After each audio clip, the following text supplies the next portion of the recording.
মমতার পতন কি তবে অনিবার্য ছিল, নাকি অভিষেককে সামনে নিয়ে আসতে গিয়েই শুভেন্দুর সাথে তার যেই বিরোধ সেটি থেকেই এই সর্বনাশটা হলো মমতার?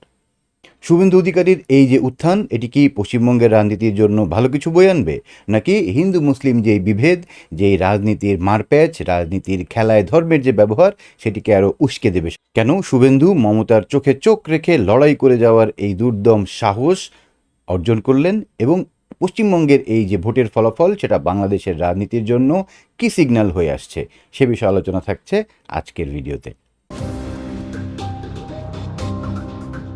যে মানুষটা 15 বছর আগে মমতা বন্দ্যোপাধ্যায়ের কাঁধে কাঁধ মিলিয়ে রাজনীতি সংগ্রামে সাথে থেকে বামফ্রন্টের দীর্ঘ বছরের শাসনের অবসান ঘটিয়েছিল, আজ সেই মানুষটাই পশ্চিমবঙ্গের মুখ্যমন্ত্রী হিসেবে শপথ নিয়েছেন।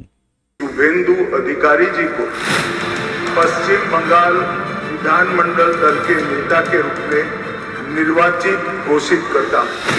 বিশ্বাস হয় রাজনীতির ময়দানে এর চেয়ে বড় রিভেঞ্জ ড্রামা বোধহয় সাম্প্রতিককালে আর খুব বেশি দেখা যায়নি। শুভেন্দু অধিকারী আজ পশ্চিমবঙ্গের মুখ্যমন্ত্রী।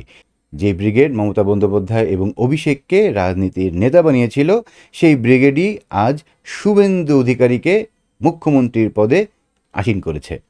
শুভেন্দু অধিকারী এখন এই ব্রিগেডের একক রাজা। ঘটনা অনেকটা সোজাসাপটা।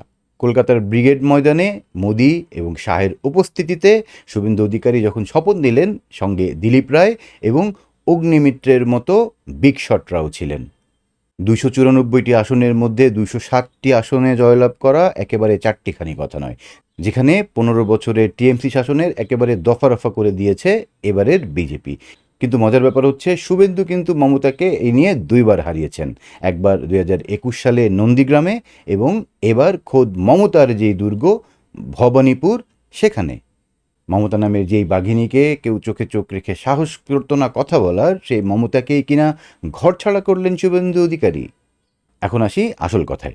শুভেন্দু অধিকারীর এই যে জয় জয়কার, এটি কি কেবল ভাগ্যের জোরে? সেটি কিন্তু একদম না। শুভেন্দু মেদিনীপুরের ভূমিপুত্র। তার বাবা শিশির অধিকারী ছিলেন মমতার ক্যাবিনেটের কেন্দ্রীয় মন্ত্রী। শুভেন্দুর সবচেয়ে বড় শক্তি হলো তার যে গ্রাউন্ড অর্গানাইজেশন, তার যে জনসম্পৃক্ততা, সেটি। যেখানে 2007 সালে নন্দীগ্রামে কৃষক আন্দোলন, সেটি আপনাদের সবার মনে থাকার কথা, সেটি কিন্তু একা মমতা করেননি। মাঠের লড়াইয়ে শুভেন্দু ছিলেন সর্বাগ্নের সৈনিক, মমতার ডান হাত বলা যায়।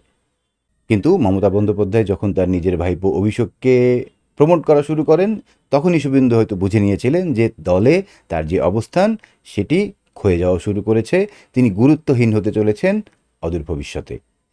সেই ইগো এবং বঞ্চনা থেকে হয়তো জন্ম নিয়েছে আজকের যে মুখ্যমন্ত্রী শুভেন্দু অধিকারীর নতুন চরিত্র। তৃণমূল অবশ্য বারবার অভিযোগ করে এসেছে যে শুভেন্দু অধিকারী নারদা স্ক্যাম থেকে নিজের পিঠ বাঁচাতে বিজেপিতে যোগদান করে তিনি শাস্তি এড়িয়েছেন। আমাদের এখানেও সব মুসলমান গ্রামে বাংলাদেশের মেয়েদের ফেসবুকে এই 5-6 বছরের মধ্যে পটিয়ে নিয়ে এসে বিয়ে করিয়েছে, করে ফলস আধারে পিক করে দিয়েছে। সব মুসলমান পাড়ায় পাবেন আপনি বাংলাদেশের মেয়ে বউ। কিন্তু তথ্য বলছে শুভেন্দু অধিকারী বিজেপিতে যাওয়ার পরে হিন্দু ভোটের মেরুকরণটা এমন উচ্চতায় নিয়ে গেছেন, যেখানে বাংলাদেশি অনুপ্রবেশকারী আর রোহিঙ্গা ইস্যুটাকে তিনি জয়ের তুরুপের তাস হিসেবে ব্যবহার করে আজকে দখল করেছেন পশ্চিমবঙ্গের মুখ্যমন্ত্রীর এই চেয়ার। কেউ ভিসা করে এসছে আর ফিরে যায়নি, আর অনেকেই ভিসা না করে মমতার দয় বেড়া নেই খোলা 540 কিলোমিটার ঢোকাচ্ছে, শেষ করে দিচ্ছে। কিন্তু এখানে একটা গভীর ব্যাপার আছে। শুভেন্দু কিন্তু শুধু মমতা বিরোধী নন, তিনি ঘোরতর বাংলাদেশি বিরোধী অবস্থানের জন্যও ব্যাপকভাবে পরিচিত।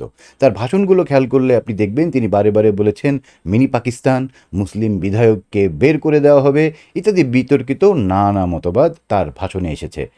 এর মানেটা কি? পশ্চিমবঙ্গের শাসন ব্যবস্থা এখন এমন একজন মানুষের হাতে, যিনি কিনা বাংলাদেশের সাথে সম্পর্ককে মোটেও মমতাময়ী হিসাবে দেখবেন কিনা সেটি নিয়ে সন্দেহ থাকে। যেখানে বাংলাদেশের সাথে পশ্চিমবঙ্গের এবং ভারতের বিভিন্ন অমীমাংসিত রহস্য, অমীমাংসিত ব্যবস্থা এখনও বিদ্যমান আছে, এবং তিস্তার পানি বণ্টন থেকে শুরু করে গঙ্গার পানি চুক্তি ইত্যাদিতে এই দুই সরকারের মধ্যে ভবিষ্যৎ সম্পর্ক কী হবে সেটি কিন্তু শুভেন্দু অধিকারীর উপরেই অনেকটা নির্ভর করে। অবশ্য একটা সুখের কথাও আছে, যেমন কেন্দ্রে যখন বিজেপি সরকার, তখন পশ্চিমবঙ্গের ক্ষমতায় ছিল টিএমসি বা মমতা বন্দ্যোপাধ্যায়। দুই সরকারকে তোষণ করতে গিয়ে বাংলাদেশের সরকারের যেই কাঠখড় পোড়াতে হতো সেটির বোধহয় ইতি ঘটতে চলেছে। কারণ এখন কেন্দ্র এবং পশ্চিমবঙ্গ দুটিতেই বিজেপির সরকার, যেখানে নরেন্দ্র মোদী হয়তো নির্ধারণ করে দেবেন যে বাংলাদেশের সাথে পশ্চিমবঙ্গের সম্পর্ক তথা ইন্ডিয়ার সম্পর্ক কী হবে। এদিক থেকে অবশ্য বাংলাদেশ একটু স্বস্তির নিঃশ্বাস ফেলতে পারে। অবশ্য বাংলাদেশের বিভিন্ন রাজনৈতিক প্রাঙ্গণে মমতার এই পরাজয়কে নেতিবাচক ইতিবাচক উভয়ভাবেই দেখা হচ্ছে এবং বিভিন্ন বিতর্ক তর্ক চলছে বাংলাদেশের মাঠে ময়দানেও পশ্চিমবঙ্গের রাজনীতিকে কেন্দ্র করে। অবশ্য এর যথাযোগ্য কারণও আছে, কারণ এই দুই প্রতিবেশীর মধ্যে যে সম্পর্ক সেটি রাজনীতির ক্ষমতায়, রাজনীতির মঞ্চিকে থাকছে সেটির উপরেই অনেকটা নির্ভর করে এবং সেটি স্বাভাবিক। শুভেন্দু অধিকারীর শপথ গ্রহণের ঠিক 2 দিন আগে তার ডান হাত বলে পরিচিত চন্দ্রনাথ রথকে নির্মমভাবে গুলি করে হত্যা করা হয়েছে। এটা স্রেফ যে একটা খুন তা কিন্তু না, এটা একটা মেসেজও বোধহয় রয়েছে পশ্চিমবঙ্গের রাজনীতিতে।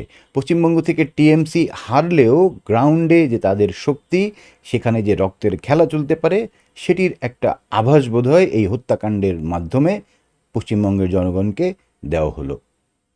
শুভেন্দু অধিকারীর জন্য এখন সবচেয়ে বড় চ্যালেঞ্জ হবে পলিটিক্যাল যে ভায়োলেন্স, এটিকে থামানো।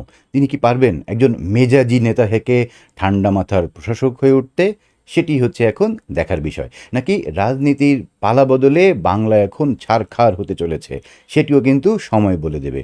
টিএমসি আর বিজেপির যেই দ্বৈরথ, সেটি যে সহসাই থামছে না, সেটি কিন্তু এই মুহূর্তে প্রবলভাবে প্রকাশ পেতে শুরু করেছে পশ্চিমবঙ্গের রাজনীতিতে। অবশ্য চেয়ারের একটা গরম আছে, সেখানে যেই দল ক্ষমতায় যায় সুরসুর করে অনেক বিরোধী দলের মানুষজনও সেই ক্ষমতাসীন দলের আশেপাশে গিয়ে পৌঁছায়।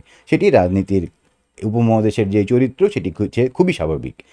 যদি পশ্চিমবঙ্গের রাজনীতিতেও এমন কালচারের বহিঃপ্রকাশ আবার দেখতে পাওয়া যায়, তাহলে কিন্তু মমতা বন্দ্যোপাধ্যায়ের যেই গ্রাউন্ডের শক্তি, সেটি অনেক অংশে খর্ব হবে এবং তার যেই রাজনীতিক প্রজ্ঞা, রাজনীতিক এতদিনের অর্জন, সেটিতে তিনি যে খুব সহসাই আর সফল হবেন না, সেটিও কিন্তু দেখার বিষয়। পশ্চিমবঙ্গের রাজনীতিতে দেখা গেছে যে যেই দল ক্ষমতায় বসেছে তারা দীর্ঘ বছর শাসন করেছে। যেমন বামফ্রন্টের কথা যদি বলি, বা তাকে সরিয়ে মমতা বন্দ্যোপাধ্যায়ের কথা যদি বলি, এবং সর্বশেষে বিজেপির সরকার। এই সরকার কত লম্বা সময় পশ্চিমবঙ্গকে শাসন করবে, সেটি হচ্ছে এখন দেখবার এবং ভাবার বিষয়। শুরুতেই যেটা বলছিলাম যে 15 বছর আগে যে নন্দীগ্রাম মমতা বন্দ্যোপাধ্যায়কে ক্ষমতায় এনেছিল, সেই নন্দীগ্রামে শুভেন্দু আজ মমতাকে বিদায় করে দিয়েছেন, দখল করেছেন ভোটের মাঠ, দখল করেছেন ক্ষমতার চেয়ার।